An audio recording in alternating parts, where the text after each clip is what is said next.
খালি ওইভাবে কান্নাকাটি করতেছে, বাবা সেদিনই আমার বাড়িতে গেছিল রে, আমার হাতে পিঠা খাইয়া বলে কি যে সাদা হাসে রে। এরকম কয় না, গোস্ত খাইয়া মরছে না পিঠে খাইয়া মরছে, বিলাপ করে আর ওইভাবে চিল্লায়। এরকম মা বোন আছে না নাই? আমার এক নানা মারা গেছে, তো বাড়িতে যায় দেখি লোকজন কান্নাকাটি করতেছে, বিশেষ করে আমার কিছু খালা। আমি মাকে একটু বুঝাইলাম, মা চুপচাপ আর চিল্লায় কান্না করে না, কিন্তু অন্যান্য খালারা কিচ্ছু বোঝে না, ওরা খালি ওইভাবে কান্নাকাটি করতেছে, বাবা সেদিনই আমার বাড়িতে গেছিল রে, আমার হাতে পিঠা খাইয়া বলে কি যে সাদা হাসে রে। এরকম কয় না, গোস্ত খাইয়া মরছে না পিঠে খাইয়া মরছে, বিলাপ করে আর ওইভাবে চিল্লায়। এরকম মা বোন আছে না নাই? যারা মহিলারা আছেন, ও মা বোনেরা শুনে যান, মা যদি মা বাবা আত্মীয় স্বজন মারা যায় বিলাপ করে কান্নাকাটি করবেন না। ফাতেমার 3 বোন কান্নাকাটি করে, মা মারা গেছে, বিলাপ করে কান্না করতেছে, অনেক কিছু বলতেছে, কিন্তু হযরতে ফাতেমা চুপচাপ কান্নাকাটি করতেছে। এমনি দুঃখ প্রকাশ হচ্ছে, কষ্ট হচ্ছে, চেহারাটা মলিন হতে পারে, চোখ দিয়ে পানি আসতে পারে, কারণ আপনি আপনার মা বাবাকে হারিয়েছেন। কথা বলে ঠিক কিনা? কিন্তু বিলাপ করে হাউ মাউ করে কান্নাকাটি করা যাবে না। কথা বলে না কেন? মানুষ মারা গেছে মনে করেন মধুপুর, এই গ্রামে হয়তোবা তার মানে আত্মীয় আছে, ওই মধুপুর থেকে এই মঠবাড়ি আসা পর্যন্ত কান্নাকাটি শুরু করে। রাস্তাঘাটের মানুষ বুঝতে পারে যে কেউ একজন মারা গেছে, বিলাপ করে কান্নাকাটি করে না। কথা বলেন না কেন আপনারা? যে মানুষটা মারা যায় তার বিষয়গুলো নিয়ে কান্নাকাটি করে, সে কয়েকদিন আগে কি খাইছে, কি কাপড় পরছে, কই ঘুরতে গেছে, এই পুরো জারিটা মুখস্থ কইরা ক্যাসেটের মতো বলে আর কান্দে। কথা কন না কেন? আমার এক নানা মারা গেছে, তো বাড়িতে যায় দেখি লোকজন কান্নাকাটি করতেছে, বিশেষ করে আমার কিছু খালা। আমি মাকে একটু বুঝাইলাম, মা চুপচাপ আর চিল্লায় কান্না করে না, কিন্তু অন্যান্য খালারা কিচ্ছু বোঝে না, ওরা খালি ওইভাবে কান্নাকাটি করতেছে, বাবা সেদিনই আমার বাড়িতে গেছিল রে, আমার হাতে পিঠা খাইয়া বলে কি যে সাদা হাসে রে। এরকম কয় না, গোস্ত খাইয়া মরছে না পিঠে খাইয়া মরছে, বিলাপ করে আর ওইভাবে চিল্লায়। এরকম মা বোন আছে না নাই? আমি মা বোনদেরকে বলবো না, খবরদার মা, এগুলো বলার দরকার নেই। আপনার আত্মীয় স্বজন মারা গেছে, আপনি চোখের পানি ছেড়ে দিয়ে যাই নামাজে কাঁদবেন, তার জন্য দিল থেকে দোয়া করবেন, আল্লাহ যেন তার জীবনের ত্রুটিগুলো মাফ করে দিয়া তাকে জান্নাত দেয়। কথা বলে ঠিক কিনা? দোয়া কর, বিলাপ করার দরকার নেই। খুব বেশি ধৈর্য আপনাদের নাই, বুঝতে পারছি আমি। আমার ভাইয়েরা দিল দিয়ে কথাগুলো বুঝবেন। হযরত ফাতেমা কান্না করে, কিন্তু কোনো কান্নার শব্দ নাই, আওয়াজ নাই। ও টাঙ্গাইলের মা বোনেরা, ফাতেমা হলো আপনাদের আদর্শ মা। কেউ যদি মারা যায় ফাতেমার মতো চুপচাপ কান্নাকাটি করবেন, আওয়াজ করা যাবে না। আমার নবী ডেকে বলে, মা ফাতেমা যাও, মা যাও, যেই জুব্বাটা পরে আমি মেরাজ করতে গেছিলাম, আল্লাহর সাথে দেখা করেছিলাম, মা ওই জুব্বাটা আল্লাহ আমারে গিফট করেছিল, সেই জুব্বাটা তুমি তোমার মায়ের গোসল করণের পরে কাফনের কাপড় হিসাবে বানায়া দিও। আমার ভাইরা তাই করা হলো। নবীজি নিজের জানাজা ইমামতি করলেন, কবরে গড়া করে দিলেন।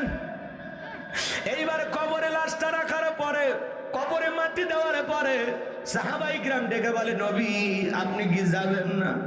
আমার নবী বলে, না না, আমি আমার খাদিজার কাছে ওয়াদা দিয়েছি, যতক্ষণ না কবরের সলজব না হবে ততক্ষণ পর্যন্ত আমি নবী কবর থেকে সরব না। যাও যাও, তোমরা চলে যাও।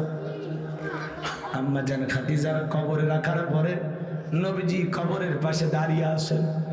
অনেকটা সময় চলে যায়, আসমান থেকে কোনো ফেরেশতা আসে না, কবরের সলজব নেওয়ার জন্য মুনকার নাকির আসে না।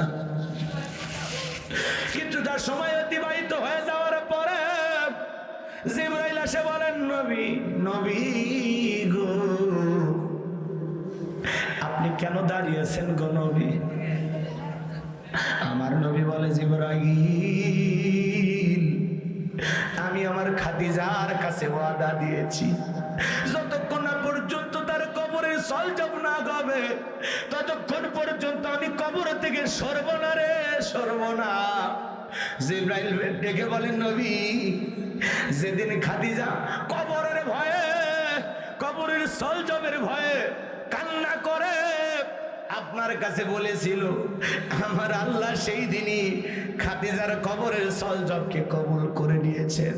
ও নবী, আপনাকে কবরে থাকতে হবে না, কোন ফেরেশতা খাদিজার কবরে আসবে না সলজব নেওয়ার জন্য। খাদিজার কবরের সলজব আমার আল্লাহ কবুল করেছে। এইরকম কবরের ভয় যদি আপনার আমার অন্তরে থাকে, আল্লাহ কবরের সলজব সহজ করে দেবে।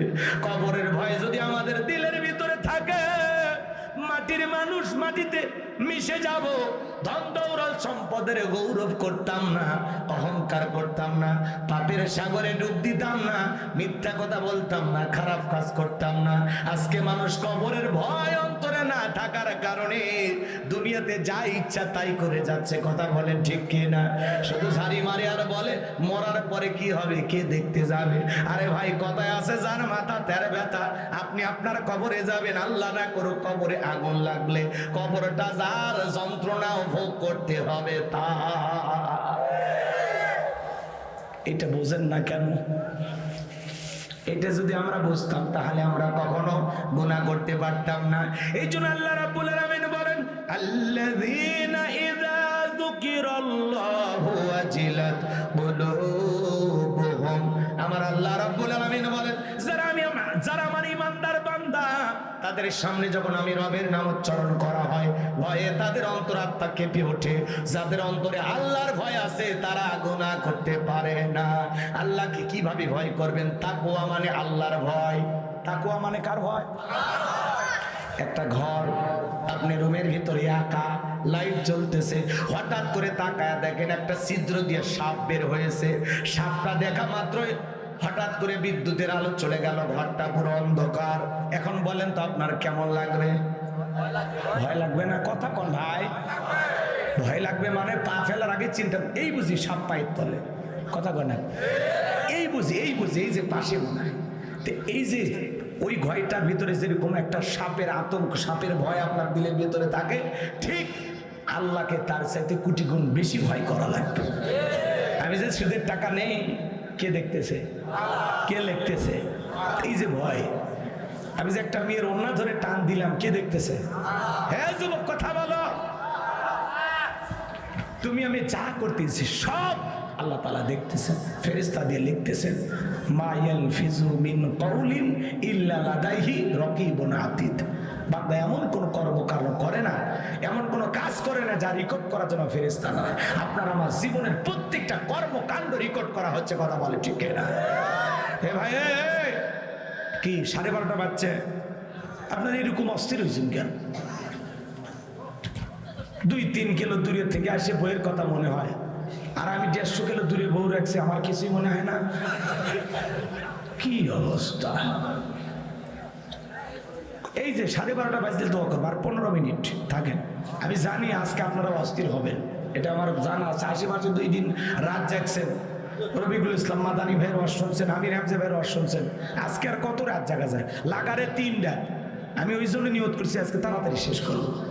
লিল্লাহে তাকবীর। বুঝতে পারছেন? সবার চোখে মুখে ঘুম দেখা যায়। এইবার চলেন, আল্লাহ তাআলা 2 নাম্বার কি বলেন? ওয়াসসাবিরিনা আলা মা আসাবাহুম। আল্লাহু আকবার। তাহলে 1 নাম্বার আল্লাহর ভয়। আল্লাহর ভয়ে সকল গুনাহ থেকে কারা কারা বেঁচে থাকবেন? হাত তোলেন তো দেখি, সবাই হাত তোলেন। আল্লাহর ভয়ে দুনিয়ার জমিনে চলবেন তো ইনশাআল্লাহ? কবরকে ভয় করবেন তো ইনশাআল্লাহ? মৃত্যুকে ভয় করবেন তো ইনশাআল্লাহ?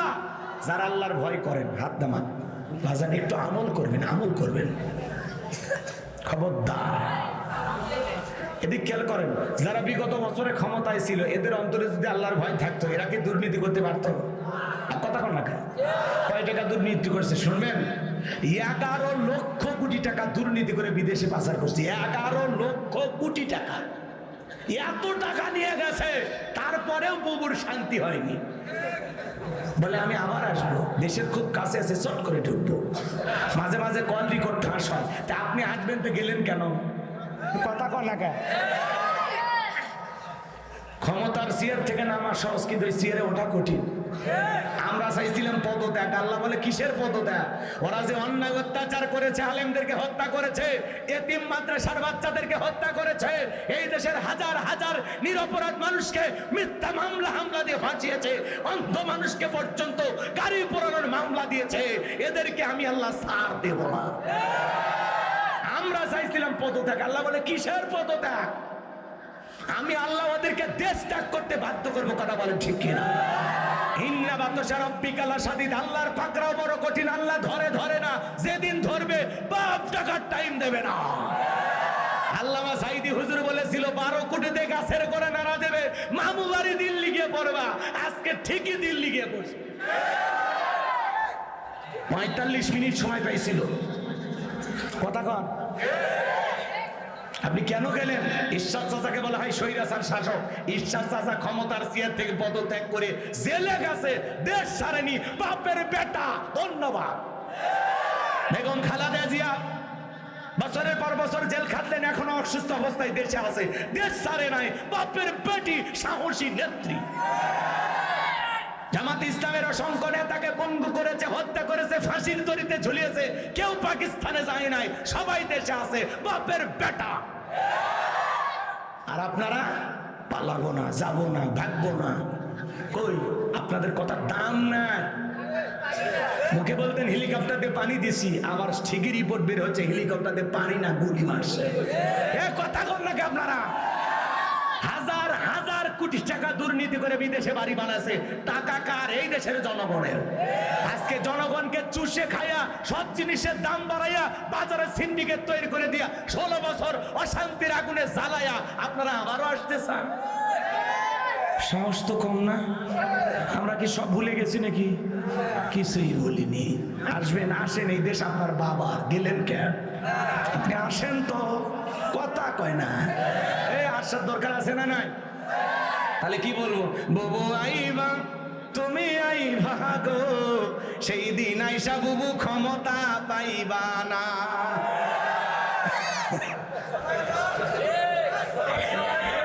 বলবো অনেকে 16 বছরের মায়া আছে তো ছাড়ে না, ওই জন্য কথা করছে না। বলবো বলবো, চলবে? জোরে বলেন চলবে। বুবু আইবা, তুমি আইবা গো, সেই দিন আইসা বুবু ক্ষমতা পাইবা না। খোঁজ নাই বুবু কাদের কাকার, অবস্থা খারাপ দরবেশ বাবার, হাউ নাঙ্কেল এখন সামনে আসে না।